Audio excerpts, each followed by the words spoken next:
Graphic Audio. A movie in your mind.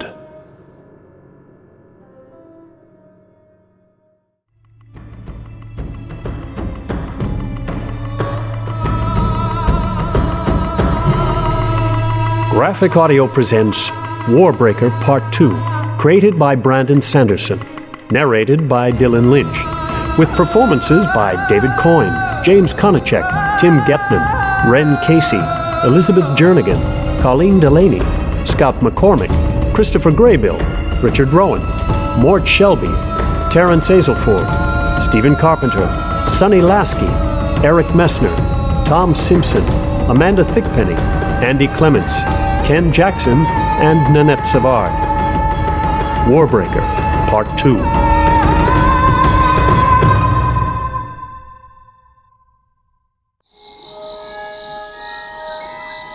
Vasher stood atop the palace of the God King, watching the sun drop above the western rainforest. The sunset was vibrant amidst the clouds, colors flaring, beautiful reds and oranges painting the trees. Then the sun disappeared and the colors faded. Some said that before a man died, his biochromatic aura flared with sudden brightness, like a heart giving its last beat, like the final surge of a wave before the tide retreats. Vasher had seen it happen, but not with every death. The event was rare, much like a perfect sunset. Dramatic. The sunset? Yes. You can't see it. But I can feel you seeing it. Crimson, like blood in the air. Vasher didn't respond. The sword couldn't see, but with its powerful twisted biochroma, it could sense life and people. Both were things Nightblood had been created to protect. It was strange how easily and quickly protection could cause destruction. Sometimes, Vasher wondered if the two weren't really the same thing. Protect a flower, destroy the pests who wanted to feed on it. Protect a building, destroy the plants that could have grown in the soil. Protect a man, live with the destruction he creates. Although it was dark, Vasher's life sense was strong. He could just faintly feel the grass growing below and knew how far away it was. With more breath, he might even have been able to sense the lichen growing on the palace stones. He knelt down, laying one hand on his trouser leg and one on the stone of the palace. Strengthen me. Vasher's trouser leg stiffened, and a patch of color bled from the black stone beside him. Black was a color. He'd never considered that before he'd become an awakener. Tassels hanging at his cuffs stiffened, wrapping around his ankle. Kneeling as he was, they could also twist around the bottoms of his feet. Vasher placed a hand on the shoulder of his shirt, touching another patch of marble as he formed an image in his mind. Upon call, become my fingers and grip. The shirt quivered and a group of tassels curled up around his hand. 5 of them, like fingers. It was a difficult command. It required far more breath to awaken than he would have liked. His remaining breath barely allowed him the second heightening. And the visualization of the command had taken practice to perfect. The finger tassels were worth it. They had proven very useful, and he was loath to engage in the night's activities without them. He stood up straight, noticing the scar of gray marble on the otherwise perfectly black palace surface. He smiled to think of the indignation the priests would feel when they discovered it. Vasher tested the strength in his legs, gripping Nightblood, then took a careful step off the side of the palace. He fell some 10 feet. Vasher's awakened clothing absorbed some of the shock, acting like a second external set of bones. He stood up, nodding to himself, then jumped down the other pyramid steps. Eventually, he landed on the soft grass north of the palace, close to the wall that surrounded the entire plateau. He crouched, watching quietly. Sneaking, Vasher? You're terrible at sneaking. You should attack. You're good at that. You just want to prove how strong you are. Well, yes. But you do have to admit that you are bad at sneaking. Vasher ignored the sword. A lone man in ragged clothing carrying a sword across the grounds would be rather conspicuous. So he surveyed. He handpicked a night when the gods hadn't planned any grand celebrations out in the courtyard, but there were still small groups of priests, minstrels, or servants moving between palaces. How sure are you about this information of yours? Because, honestly, I don't trust priests. He isn't a priest. Vasha moved carefully, creeping through the dark starlight shadow of the wall's overhang.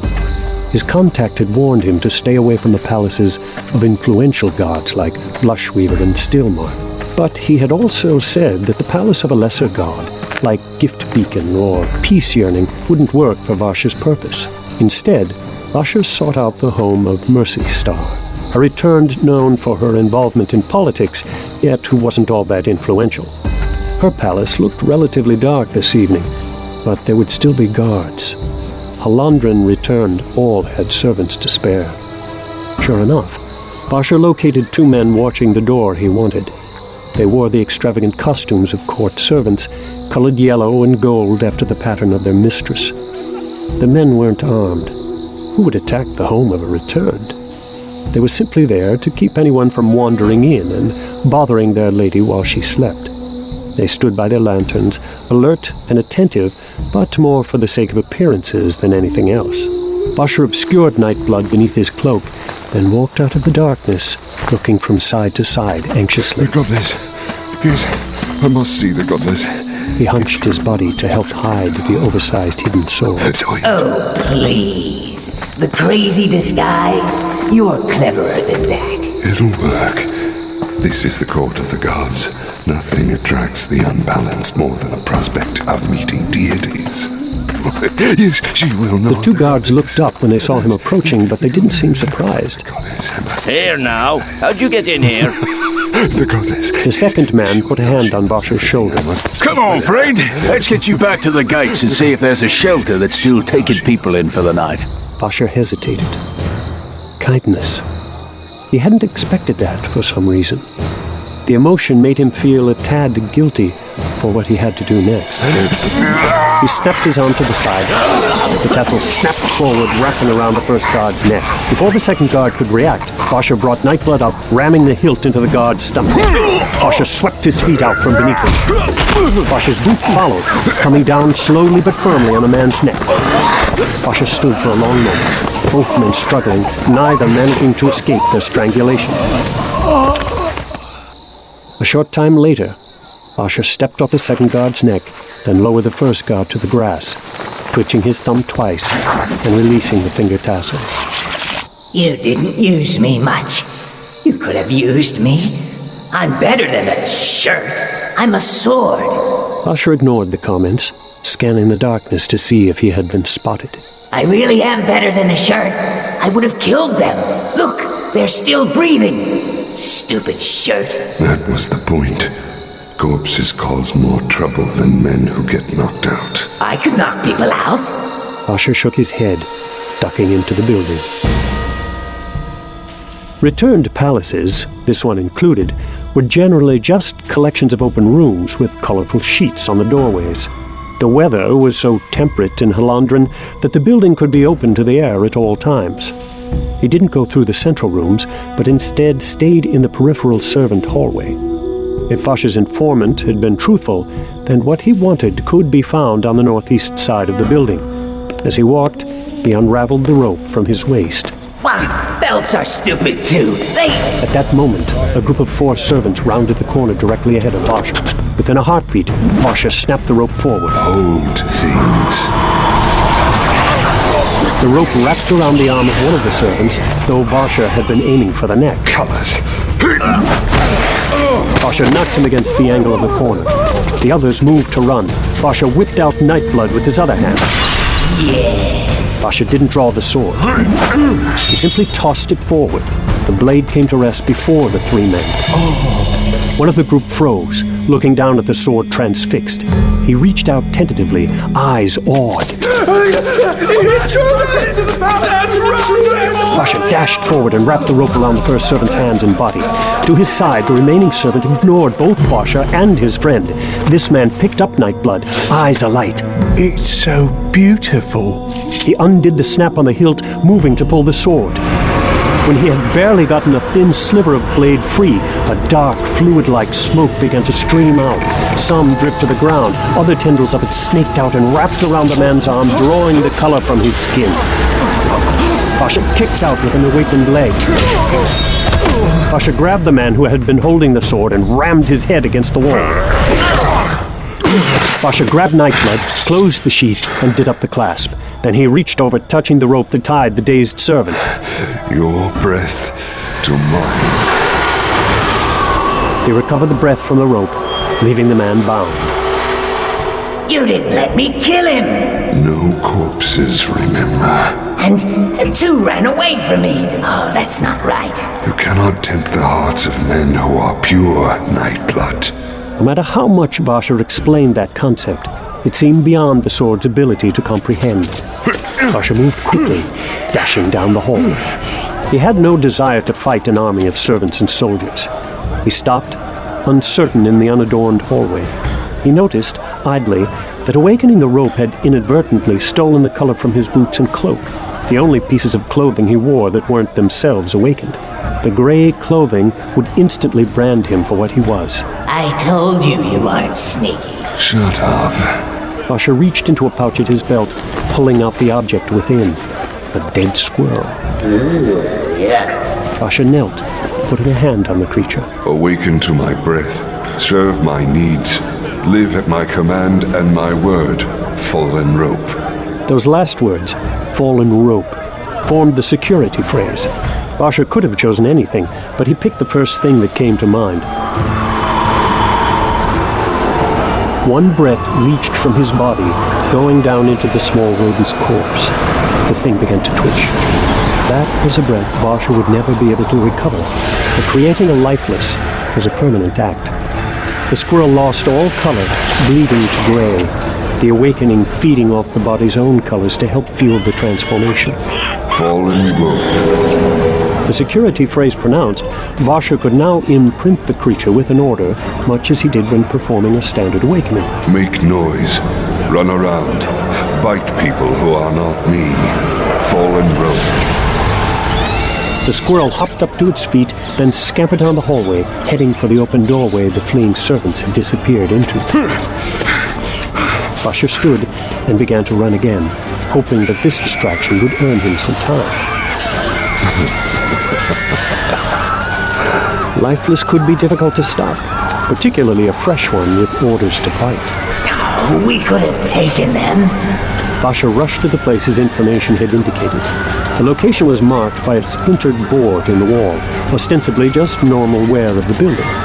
Basha crouched, hoping that his informant had not lied. He searched around on the floor, then froze as he found the hidden latch. He pulled it open, revealing a trap door. What if this tunnel doesn't have another way out? Then you'll probably get to kill a lot of people.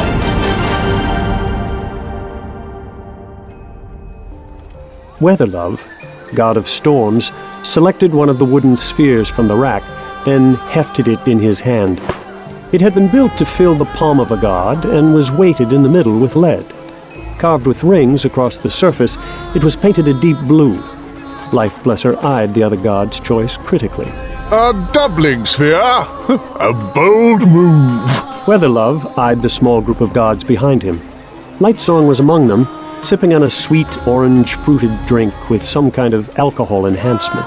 It had been several days since he'd allowed Larimar to talk him out of bed, but he still had come to no conclusion on how to proceed. A bold move indeed. Tell me, Lightsong the Bold, do you favor this throw? There were four of them playing. As usual, Weatherlove wore a green and gold robe that hung from only one shoulder with a wrap around his waist that came down to mid-thigh.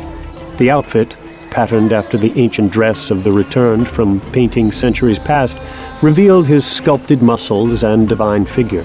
He stood at the edge of the balcony as it was his turn to throw. Seated behind him were the three others. Lightsong on the left and Lifeblesser, god of healing, in the middle. Truthcall, god of justice, sat on the far right wearing his ornate cloak and uniform of maroon and white. The three gods were all variations on a theme. If Lightsong hadn't known them well, he would have had trouble telling them apart. Each stood almost exactly 7 feet tall, with bulging muscles that any mortal would have envied. True, Lifeblesser had brown hair, while Weatherlove had blonde and Truthcall had black. But all three had that same set of square-jawed features, perfect coiffure, and innate seamless grace that marked them as returned divinities. Only their costumes really offered any variety. Do I bless your throw, Weatherlove? Are we not in competition against one another? I suppose. Then why would I bless you when you throw against me? Weatherlove just smirked, then pulled back his arm and launched the ball out across the pitch. It bounced, then rolled over the grass, eventually coming to rest. This section of the courtyard had been divided into an expansive game board with ropes and stakes. Priests and servants scurried about on the sides, making notations and keeping track of the score so that the gods wouldn't have to. Tarasheen was a complex game played only by the wealthy. Lightsong had never bothered to learn the rules. He found it more amusing to play when he had no idea what he was doing. It was his throw next. He stood up, selecting one of the wooden spheres from the rack because it matched the color of his drink. He tossed the orange sphere up and down, then, not paying attention to where he was throwing, he tossed it out onto the field. The sphere flew much farther than it probably should have. He had the strength of a perfect body. That was part of the reason the field was so vast. It had to be built to the scale of gods, and so when they played, they required the elevated perspective of a balcony to view their game. Tarasheen was supposed to be one of the most difficult games in the world. It required strength to throw the spheres correctly, keen wit to understand where to place them, coordination to do so with the necessary precision, and a great understanding of strategy to pick the proper sphere and dominate the game field. 413 points. Another magnificent throw. How do you do it? I never have thought to use a reversal sphere for that throw. Is that what the orange ones are called? You just have to understand the playing field, Truthcall, and learn to get inside the mind of the sphere. Think like it does, reason as it might. Reason like a sphere? Lifeblesser stood up. He wore flowing robes of his colors blue and silver. He selected a green sphere off the rack, then stared at it. What type of reasoning does a wooden sphere do? The circular type, I should think. And by coincidence, it is my favorite type as well. Perhaps that's why I'm so good at the game. Lifeblesser frowned, opening his mouth to reply. He finally shut it, looking confused by Lightsong's comment. Becoming a god did not, unfortunately, increase one's mental capacity along with one's physical attributes. Lightsong didn't mind. For him, the real sport of a game of Tarasheen never involved where the spheres landed. Lifeblesser made his throw, then sat down.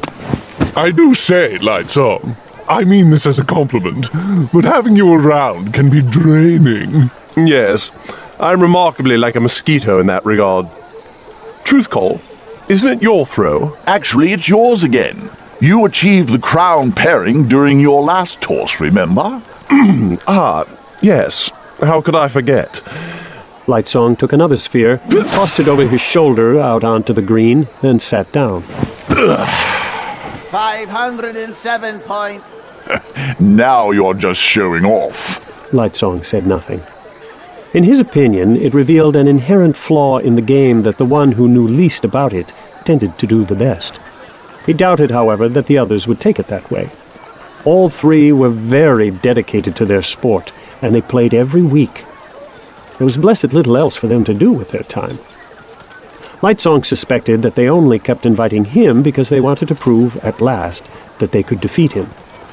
If he'd fathomed the rules, he'd have tried to lose on purpose to keep them from insisting that he come play with them. Still, he liked the way his victories annoyed them, though, of course, they never showed him anything other than perfect decorum. Either way, under the circumstances, he suspected that he couldn't lose if he wanted to. It was rather difficult to throw a game when you had no idea what you were doing to win it in the first place. Truthcall finally stepped up to throw. He always wore clothing of a martial style, and the colors maroon and white were very handsome on him. Lightsong suspected that he'd always been jealous that instead of being given lifeless commands as his duty to the court, he'd been given a vote over issues of trade with other kingdoms. I hear that you spoke with the Queen a few days back, Lightsong. Yes, indeed. She was extraordinarily pleasant, I must say. The entire court is abuzz. Truthcall turned and flipped back his cape, then leaned against the balcony railing as he waited for the points from his throw to be tabulated. The Adrians betrayed the treaty, one could say. The wrong princess. It gives us an opening. Yes, but an opening for what? To attack. Oh, there is so much more to be gained than that, Life Blesser. Yes. My plans are already in motion, of course. And what plans would those be, Divine Brother? I wouldn't want to spoil the surprise now, would I? That depends. Will it keep me from demanding the Idrians give us more access to the passes? I'm willing to bet that some pressures could be placed on the new queen to gain her favor for such a proposal. She's said to be rather naive. Lightsong felt a slight nausea as they spoke. He knew how they plotted, always scheming. They played their game with spheres, but just as much of their reason for seeing each other at these events was to posture and make deals. Her ignorance must be an act. They wouldn't have sent her if she was really that inexperienced. She's Adrian. Their most important city has fewer people than a small Tatelir neighborhood. They barely understand the concept of politics, I'll warrant. They are more used to talking to sheep than humans. Even if she's well trained by their standards, she'll be easy to manipulate here. The real trick is going to be to make certain others don't get to her first. Lightsong, what was your impression? Will she be quick to do as the gods tell her? I really wouldn't know. As you know, I'm not much interested in political games. Weatherlove and Truthcall shared a smirking look. Like most in the court, they considered Lightsong hopeless when it came to practical matters. And, by their definition, practical meant taking advantage of others. Lightsong, you really need to take more of an interest in politics. It can be very diverting. Why, if you only knew the secrets to which I'm privy. My dear Life Blesser, please trust me when I say that I have no desire to know any secrets which involve you and a privy. Life Blesser frowned, obviously trying to work through that one. The other two began to discuss the Queen again as the priest reported the score from the last throw. Oddly, Lightsong found himself increasingly troubled. As Life Blesser stood up to take his next toss, Lightsong found himself rising as well. My divine brothers, I suddenly feel quite weary. Perhaps it was something I ingested. Not something I served, I hope. Food, no. The other things you're serving today? Perhaps. I really must be on my way. But you're in the lead. If you leave now, we'll have to play again next week. Ooh, your threats roll off me like water, my divine brother. I bid you farewell until such time as you drag me up here again to play this tragic game of yours. Lightsong left the palace and entered the green outside. To the right, a complex network of rope squares and patterns marked the terracing pitch. A sphere bounced in the grass. Lightsong walked the other direction on the springy lawn, not waiting for his priests to erect a canopy to shade him from the afternoon sun. He still worried that if he tried to help, he'd just make things worse. But then there were the dreams. War and violence. Over and over again, he saw the fall of Tatelir itself, the destruction of his homeland. He couldn't continue to ignore the dreams, even if he didn't accept them as prophetic. Blushweaver thought that war was important, or at least that it was important to prepare for. He trusted her more than any other god or goddess, but he also worried about how aggressive she was. She had come to him, asking him to be a part of her plans. Had she done it, perhaps, because she knew he would be more temperate than she? Was she intentionally balancing herself? Laramar had told him to do his best. That sounded like an awful lot of work. Unfortunately, doing nothing was beginning to seem like even more work. Sometimes, when you stepped in something foul, the only thing to do was to stop walking and make the effort to clean it off. I am probably going to regret this. Then, he went looking for Blushweaver.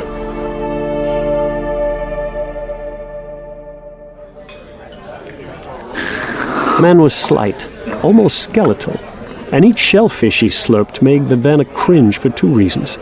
Not only did she have trouble believing that anyone would enjoy such slimy, slug-like food, but the mussels were also of a very rare and expensive variety, and she was paying.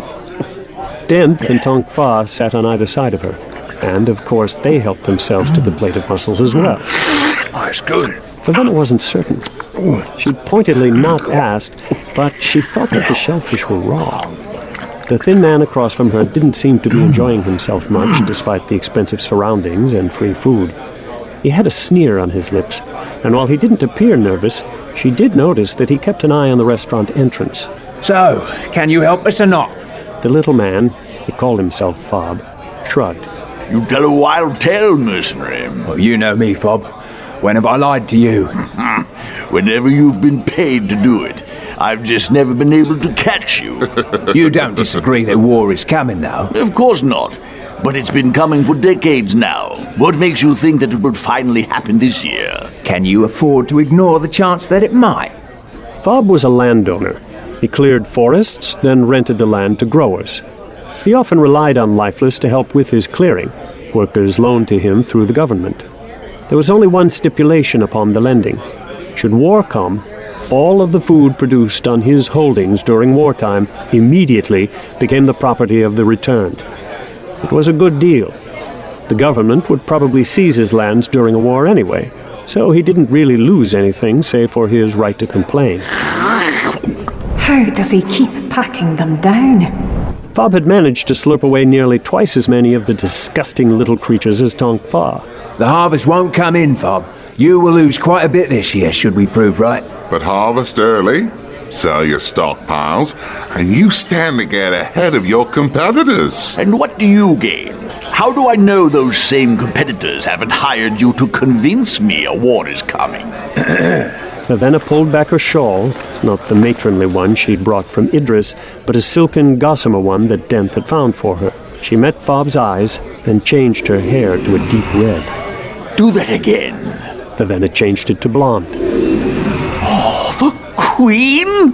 No, her sister. What's going on here? She's here to organize a resistance against the Returned Gods and to prepare Idrian interests here in Taitalir for the coming war. You don't think that old royal up in the Highlands would send his daughter for nothing? War is the only thing that would call for such desperation. Your sister, they sent the younger one into the court. Why? The king's plans are his own, Fob. I knew there was more behind that girl's arrival than simple chance. So you'll harvest? I'll think about it. Good enough, I guess. Denth nodded to Vivenna and Tong Fa, and the three of them left Fob eating his shellfish. Vivenna settled the tab, which was even higher than she'd feared, and then they joined Parlin, Jules, and Claude, the Lifeless, waiting outside. The group moved away from the restaurant, pushing through the crowd easily, if only because of the massive Lifeless that walked before them. Where now? Not tired, even a little. We're working for the good of my people, Denth. A little weariness is a small price. Denth shot a glance toward Tong Fa, but the overweight mercenary had split off into the crowd toward a merchant's stand, Parlin tagging along behind. Parlin, Vivenna noticed, had gone back to wearing his ridiculous green hat despite her disapproval. What was wrong with that man? He wasn't terribly bright, true, but he had always been level-headed. Jules, take us to the Raymar place. Jules nodded, giving instructions to Claude that Vivenna couldn't hear. The group turned in another direction through the crowd. It only responds to her. It has basic instructions to do what Tonks and I say, and I've got a security phrase I can use if I need more control. Security phrase? This is a rather heretical discussion we're getting into. You sure you want to continue? I still do not like the idea of that thing being with us, particularly if I don't have any way to control it. All awakening works by way of command, Princess. You infuse something with life, then give it an order. Lifeless are valuable because you can give them commands after you create them, unlike regular awakened objects, which you can only command once in advance. Plus, Lifeless can remember a long list of complicated orders and are generally good about not misunderstanding them. They retain a bit of their humanity, I guess. However, that means pretty much anyone can control a Lifeless, not just the person who created them. So we give them security phrases. A couple words you can say that will let you imprint the creature with new commands. So, what's the security phrase for Claude? I'll have to ask Jules if you can have it. Vivenna opened her mouth to complain, but thought better of it. Denth obviously didn't like interfering with Jules or her work. Vivenna would simply have to make a point of it later, once they were in a more private location. Instead, she just eyed Claude. He was dressed in simple clothing, gray trousers and gray shirt, with a leather jerkin that had been drained of color. He carried a large blade at his waist, not a dueling sword, a more brutal, broad-bladed weapon. All in grey. Is that because they want everyone to recognize Claude for a lifeless? Despite what Denth said about lifeless being common, many people gave the thing a wide berth. Snakes might be common in the jungle, but that doesn't mean that people are pleased to see them. Jules chatted quietly at the lifeless, though it never responded. It simply walked, face forward, inhuman in the steady rhythm of its steps. Does she always talk to it like that? Yeah. That doesn't seem very healthy. Denth looked troubled, though he said nothing. A few moments later, Tongfa and Parlin returned. Tongfa, Vivenna was displeased to see, had a small monkey on his shoulder. It then ran behind Tongfa's neck, moving to the other shoulder. A new pet? What happened to that parrot of yours anyway? Tongfa looked ashamed, and Denth just shook his head. Tonks isn't very good with pets. That parrot was boring anyway. Monkeys are much more interesting. Vivenna shook her head. It wasn't long before they arrived at the next restaurant, one far less lavish than the previous one. Jules, Parlin, and the lifeless took up places outside as usual, and Vivenna and the two male mercenaries walked in. The meetings were becoming routine. During the last couple of weeks, they'd met with at least a dozen people of varying usefulness. Some were underground leaders Denth thought might be capable of making a ruckus. Others were merchants, like Fob. All in all, Vivenna was impressed with the variety of covert ways Denth had come up with to disrupt things in Taitalir. Most of the schemes did, however, require a display of Vivenna's royal locks as a clincher. Most people instantly grasped the importance of a royal daughter being in the city, and she was left wondering just how Lemix had intended to achieve results without such convincing proof. Denth led them to a table in the corner, and Vivenna frowned at how dirty the restaurant was.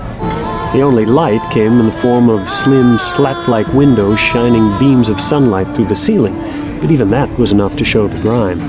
Despite her hunger, she quickly determined that she would not be eating anything at this establishment. Why do we keep switching restaurants anyway? It's harder to spy on us that way. I keep warning you, Princess, this is more dangerous than it seems. Don't let the simple meetings over food throw you off. In any other city, we'd be meeting in lairs, gambling parlours, or alleyways. Best to keep moving. They settled down, and as if they hadn't just come from their second lunch of the day, Denth and Tongfa ordered food. Vivenna sat quietly in her chair, preparing for the meeting. Their contact arrived before the food did. He walked in with two bodyguards of his own. He wore nice clothing, which meant bright clothing in Taitalir, but his beard was long and greasy, and he appeared to be short several teeth. He pointed, and his bodyguards pulled a second table over next to Vivenna's, and arranged 3 chairs by it. The man took a seat, careful to keep his distance from Denth and Tongfa. Oh, a little paranoid, aren't we? Gosh, never heard a man. More food for us then. So, you're the infamous Denth. I am. I assume you're Grable? The man nodded. One of the city's less reputable thieving lords, a strong ally of Vahir's rebellion. They had been waiting weeks to set up this meeting. Good. We have some interest in making certain supply carts disappear on the way to the city.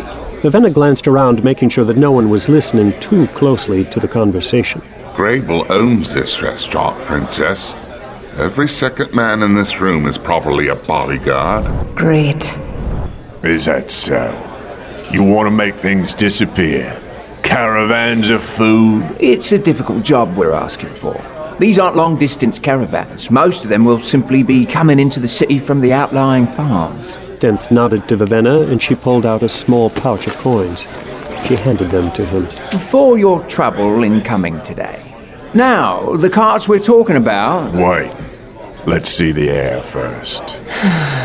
Vivenna moved to pull back the shawl.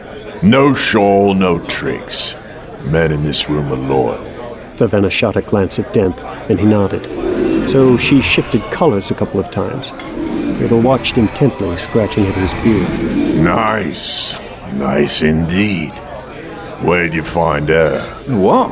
A person with enough royal blood to imitate one of the princesses. She's no imposter. Come now. You can tell me. It's true. Being royal is about more than just blood. It's about lineage and the holy calling of Ustri. My children will not have the royal locks unless I become Queen of Idris. Only potential heirs have the ability to change their hair color. Superstitious nonsense. Grable leaned forward, ignoring her and focusing on Denth. I don't care about your caravans, Denth. I want to buy the girl from you. How much? Word of her is spreading about town. I see what you're doing. You could move a lot of people, make a lot of noise with a person who seemed to be of the royal family. I don't know where you found her or how you trained her so well, but I want her. We're leaving. Grable's bodyguard stood up too. Denth moved.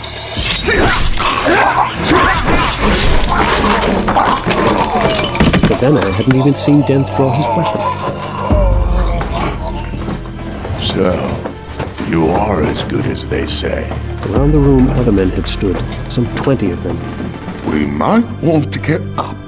Denth pulled his sword free of the bodyguard's neck. People speak of you. Say you appeared out of nowhere a decade or so back. Gathered yourself a team of the best, stole them from important men or important persons. Nobody knows much about you, other than the fact that you're fast. Some say, inhumanly so. It's a pity we couldn't do business. I hope you'll think of me for future dealings. Denth finally turned away, joining Vivenna and Tong Fa as they left the restaurant and moved out onto the sunny street. Parlin and Jules hurried to catch up. He's letting us go. He just wanted to see my blade. It happens sometimes. Barring that, he wanted to steal himself a princess. He either got to verify Dent's skills or he got you. But you could have killed him. And bring down the wrath of half the thieves, assassins, and burglars in the city? No, Grable knew he wasn't ever in any danger from us. I'm sorry for wasting your time. I thought he'd be more useful. Well, no harm done. Except for those slobs that Denth poked. We need to. Princess? Denth and Tong Fa both spun. Once again, Denth's sword was out before Vivenna could track. This time, however, he didn't strike. The man behind them didn't seem much of a threat. He wore ragged brown clothing and had a leathery suntanned face. He had the look of a farmer. Oh, Princess, it is you. I heard rumors, but... Oh, you're here. Oh, Princess, I am your servant. Please, do not put me above others. Oh, I'm sorry. It's been so long since I left Idris, but it is you. How did you know I was here? The Adrians at Taitalair, they say you come to take the throne back. We've been oppressed here for so long that I thought people were just making up stories. But it's true. You're here. Denth glanced at her, then at Grable's restaurant, which was still close behind them. He nodded to Tong Fa. Grab him, search him, and we'll talk somewhere else. The somewhere else turned out to be a ragged dump of a building in a poor section of town about 15 minutes from the restaurant. Vivenna found the slums of Taitalair to be very interesting, on an intellectual level at least. Even here, there was color. People wore faded clothing. Bright strips of cloth hung from windows stretched across overhangs and even sat in puddles on the street. Colors muted or dirty, like a carnival that had been hit by a mudslide. Vivenna stood outside the shack with Jules, Parlin, and the Adrian, waiting as Denth and Tong Fa made sure the building wasn't hiding any unseen threats. She wrapped her arms around herself, feeling an odd sense of despair. The faded colors in the alley felt wrong. They were dead things, like a beautiful bird that had fallen motionless to the ground, its shape intact, but the magic gone. Ruined reds, stained yellows, broken greens. In Taitalair, even simple things like chair legs and storage sacks were dyed bright colors. How much must the people of the city spend on dyes and inks? If it hadn't been for the Tears of Egli, the vibrant flowers that grew only in the Taitalir climate, it would have been impossible. Alondrin had made an entire economy out of growing, harvesting, and producing dyes from the special flowers. Vivenna wrinkled her nose at the smell of refuse. Scents were more vibrant to her now, too much like colors. It wasn't that her ability to smell was any better. The things that she smelled just seemed rich. Even now, weeks after the infusion of breath, she didn't feel normal. She could sense the teeming people of the city, could sense Parlin beside her, watching the nearby alleys with suspicion. She could sense Dent and Tonk Fa inside. One of them appeared to be inspecting the basement. She froze.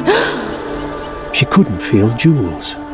She glanced to the side, but the shorter woman was there, hands on hips. Tor, always my job to stay behind. Guard the back, make sure no one comes up on us. A lifeless abomination was beside her. Vivenna hadn't expected to be able to feel it. Why couldn't she feel Jules?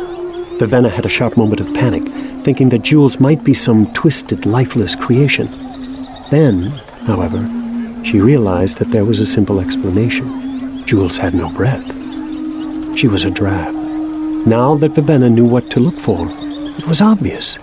Even without her wealth of breath, Vivenna thought she might have been able to tell. There was less of a sparkle of life in Jules' eyes. She seemed more grumpy, less pleasant. She seemed to put others on edge. Plus, Jules never noticed when Vivenna was watching her. Whatever sense made others glance about if they were watched for too long, Jules didn't have it. Vivenna turned away and found herself blushing. Seeing a person without breath, it felt like spying on someone when they were changing, seeing them exposed. Poor woman. I wonder how it happened. Why should I have so much when she has nothing? Safe. You don't have to be involved with this if you don't want to waste your time, Princess. Jules can take you back to the house. We'll question the man and bring you word. No. I want to hear what he has to say. I figured as much. We'll want to cancel our next appointment, though. Jules, you... I'll do it. Dent paused, glancing at Vivenna. Look, I may not understand everything going on in the city, but I can deliver a simple message. I'm not an idiot. Let him go. I trust him. All right. Head straight down this alley until you find the square with the broken statue of a horseman. Then turn east and follow that road through its curves. That'll take you out of the slum. The next appointment was to happen at a restaurant called the Almsman's Way. You'll find it in the market on the west side. Parlin nodded and took off. Dent waved for Vivenna and the others to enter the building. The nervous Idrian named Tem went first. Vivenna followed him in and was surprised to find the inside of the building looked quite a bit sturdier than the outside had indicated. Tonk Fa found a stool, and he put it down in the center of the room. Have a seat, friend. Tem nervously settled on the stool. Now, why don't you tell us how you found out that the princess was going to be in that particular restaurant today? I just happened to be walking in the area, and Tonk Fa cracked his knuckles. Vivenna glanced at him, suddenly noticing that Tonk Fa seemed more dangerous. The idle, overweight man who liked to nap had vanished. In his place was a thug, with sleeves rolled up, showing off muscles that bulged impressively. Tem was sweating. I run the jobs for one of the bosses in the city. Little things, nothing big. When you run of us, you take the jobs you can get. One of us. Adrian. I've seen Idrians in good positions in the city, friend. Merchants, moneylenders. Oh, the lucky ones, sir. They have their own money. People who work with anyone who has money. If you're just an ordinary man, things are different. People look at your clothing, listen to your accent, and they find others to do their work. They say we're not trustworthy, or that we're boring, or that we steal. And do you? Sometimes, but not at first. I only do it now when my boss asks me to. That still doesn't answer how you knew where to find us, friend. And my boss talks too much. He knew what was happening at that restaurant. He sold the information to a couple of people I heard for free. Dent glanced at Tonk Fa. Everyone knows she's in the city. We've all heard the rumours. It's no coincidence. Things are bad for us. Worse than they've ever been. The princess came to help, right? Friend, I think it's best that you forget this entire meeting. I realize that there will be a temptation to sell information, but I promise you, we can find out if you do that. And we can... Denth, that's enough. Stop scaring the man. The mercenary glanced at her, causing Tem to jump. Oh, for colour's sake, no harm will come to you, Tem. You have done well in seeking me out, and I trust you to keep news of our meeting quiet. But tell me, if things are so bad in Tatalair, why not return to Idris? Travel costs money, Your Highness. I can't afford it. Most of us can't. Are there many of you here? Yes, Your Highness. I want to meet with the others. Princess, Vivenna silenced Denth with a glance. I can gather some together, I promise. I'm known to a lot of the Adrians. Good, because I have come to help. How shall we contact you? Ask around for Yed. That's my boss. Vivenna rose and then gestured toward the doorway. Tem fled without further prompting. Vivenna glanced back at the two mercenaries, expecting to find them angry at her.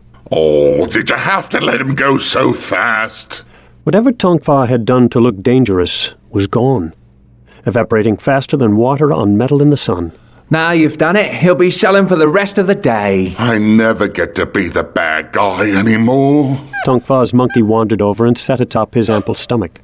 You'll get over it. Why were you so hard on him anyway? You know what I like least about being a mercenary? I suspect that you're going to tell me. People are always trying to fool you. They all think that because you're hired muscle, you're an idiot. Denth paused as if expecting Tongfa to give his usual counterpoint. Instead, however, the bulky mercenary just continued to stare at the ceiling. I still always got to be the mean one. Anyway, I couldn't be sure that our friend there wasn't a plant arranged by Grable. He could have pretended to be a loyal subject, gotten inside our defences, then knifed you in the back.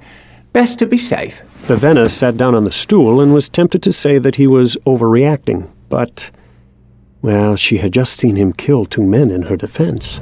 I'm paying them. I should probably just let them do their job. Tongfa, you can be the mean one next time. You promise? Yes.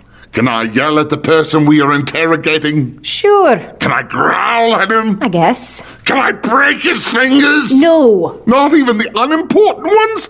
I mean, people have 5 after all. The little ones don't even do that much. Oh, honestly, I can never tell when you shift from being serious to being ridiculous. That's what makes it so funny. Are we leaving then? No, let's wait a bit. I'm still not sure that Grable isn't looking for us. Best to lay low for a few hours. Vivenna frowned, glancing at Denth. Tongfa, amazingly, was already asleep. I thought you said that Grable would let us go. That he was just testing us, that he wanted to see how good you were. It's likely, but I've been known to be wrong. He might have let us go because he was worried about my sword being so close to him. He could be having second thoughts. We'll give it a few hours, then head back and ask my watchers if anyone has been poking around the house. Watchers? You have people watching our house? Of course. Kids work cheap in the city. Worth the coin, even when you're not protecting a princess from a rival kingdom. I wouldn't worry too much about Grable. This is just a precaution. It makes sense that he'd want revenge, Denth. You killed 2 of his men. Men can be cheap in this city too, Princess. You see, he was testing you. But what would be the point of that? Provoking you to action just to let you go? To see how much of a threat I was. Or, more likely, to see if I was worth the pay I usually demand. Again, I wouldn't worry so much. Vivenna wandered over to the window so she could watch the street. You should probably stay away from the window, just to be safe. First he tells me not to worry, then he tells me not to let myself be seen. She walked toward the back of the room, moving toward the door down to the cellar. Oh, I wouldn't do that either. Stairs are broken in a few places. It's not much to see anyway. Dirt floor, dirt walls, dirt ceiling. What is it with you anyway? You're not usually this nervous. I don't know. Being locked in like this makes me anxious. I thought princesses were taught to be patient. He's right. That sounded like something Ciri would say. What is wrong with me lately? Vivenna forced herself to sit down on the stool, folding her hands in her lap, reasserting control of her hair, which had rebelliously started to lighten to a brown. Please, tell me of this place. Why did you select this building? We rent it. It's nice to have safe houses around the city. Since we don't use them very often, we find the cheapest ones we can. Unnoticed. Ravenna sat quietly, looking down at her hands, trying to figure out just what had set her on edge. It was more than a fight. The truth was she was worried about how long things in Tetelir were taking. Her father would have received her letter 2 weeks before and would know that 2 of his daughters were in Halandren. She could only hope that the logic of her letter, mixed with her threats, would keep him from doing anything foolish. She was glad Denth had made her abandon Lemic's house. If her father did send agents to retrieve her, they would naturally try to find Lemic's first, just as she had. However, a cowardly part of her wished that Denth hadn't shown such foresight. If they were still living in Lemic's home, she might have been discovered already, and be on her way back to Idris. She acted so determined. Indeed, sometimes she felt quite determined. Those were the times when she thought about Ciri or her kingdom's needs. However, those times, the royal times, were actually rather rare. The rest of the time, she wondered. What was she doing? She didn't know about subterfuge or warfare. Denth was really behind everything she was doing to help Idris. What she had suspected on that first day had proved true. Her preparation and study amounted to little. She didn't know how to go about saving Ciri. She didn't know what to do about the breath she held within her. She didn't even know, really, if she wanted to stay in this insane, overcrowded, overcolored city. In short, she was useless. And that was the one thing, above all else, that her training had never prepared her to deal with. You really want to meet with the Idrians? Vivenna looked up. Outside it was growing darker as evening approached. Do I? If my father has agents in the city, they might be there. But if there's something I can do for those people, I'd like to. You don't like it? It will be hard to arrange, hard to keep quiet, and will make you hard to protect. These meetings we've been having, they've all been in controlled areas. If you meet with the common folk, that won't be possible. I want to do it anyway. I have to do something, Denth. Something useful. Being paraded before these contacts of yours is helping, but I need to do more. If war is coming, we need to prepare these people. Help them somehow. I want to help my sister, and I want to be useful to my people. But I can't help feeling that I'm not doing much for Idris by staying in the city. Well, it's better than leaving. Why? Because if you left, there wouldn't be anyone to pay me. Vivenna rolled her eyes. I wasn't joking.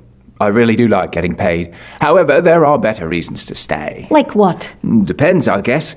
Look, Princess, I'm not the type to give brilliant advice or deep counsel. I'm a mercenary. You pay me, you point me, and I go stab things. But I figure that if you think about it, you'll find that running back to Idris is about the least useful thing you could do. You won't be able to do anything there other than sit about and knit doilies. Your father has other heirs.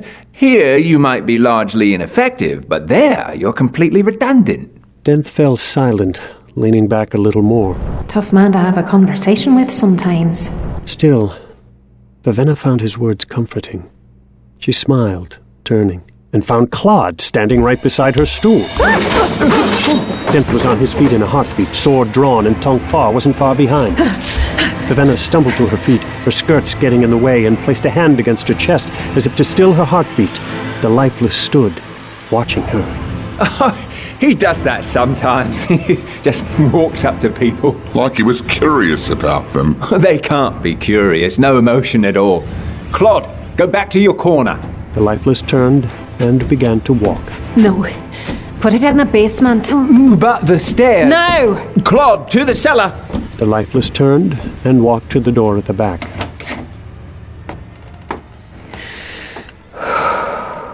Sorry about that. I can't feel him. It's unnerving. I forget that he's there and I don't notice when he approaches. I know.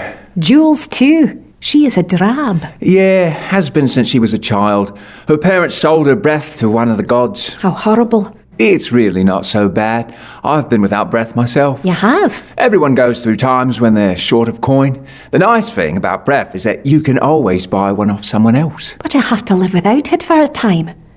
Have no soul. Oh, no, that's just superstition, Princess. Lacking breath doesn't change you that much. It makes you less kind, more irritable. Like... Jules? No, she'd be like that anyway. I'm sure of it. Either way, when I've sold my breath, I didn't feel much different. You really have to pay attention to even notice it's missing. Vivenna turned away. She didn't expect him to understand. It was easy to call her belief superstition, but she could just as easily turn the words back on Denth. People saw what they wanted to see.